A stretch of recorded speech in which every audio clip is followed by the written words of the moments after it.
नाशिकमध्ये कथित कॉर्पोरेट जिहाद प्रकरण समोर आलं होतं आणि याच प्रकरणामधील आरोपी निदा खान ही सध्या फरार आहे। या संपूर्ण प्रकरणामध्ये निदा हीच मास्टरमाइंड आहे असा पोलिसांना आतापर्यंत संशय आहे। गेल्या 22 दिवसांपासून बेपत्ता असलेल्या निदाचा पोलीस सध्या शोधही घेत आहेत। दरम्यान आता एमआयएमचे माजी खासदार इम्तियाज जलील हे निदा खानच्या पाठीशी अचानकपणे उभे राहिलेत। केवळ मीडियाच्या सूडबुद्धीमुळे निदा खानच्या कुटुंबाला वेदना झाल्यात।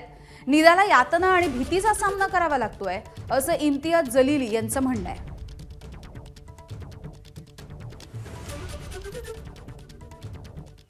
तर या सगळ्या प्रकरणी आता जलील यांनी एक पोस्ट देखील केलेली आहे, आपण बघूया ते काय म्हणतात। निदा खानच्या कुटुंबाला केवळ मीडियाच्या सूडबुद्धीमुळे अकल्पनीय वेदना आणि भीतीचा सामना करावा लागतोय।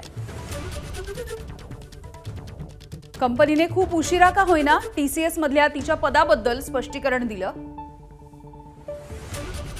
तोपर्यंत त्या मुलीविरुद्ध दररोज कोणत्या ना कोणत्या कथा रचल्या जात होत्या।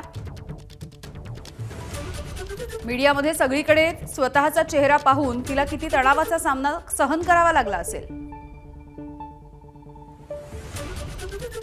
एका सामान्य मुलीला देशातील सर्वात मोठी खलनायिका बनवण्यामध्ये मीडियाला मजा येत होती।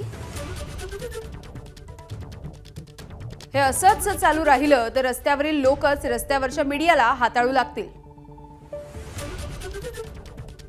मला खात्री आहे की तो दिवस फार दूर नाही। आपण केवळ मूक प्रेक्षक बनून राहू शकत नाही। एबीपी माझा, उघडा डोळे बघा नीट।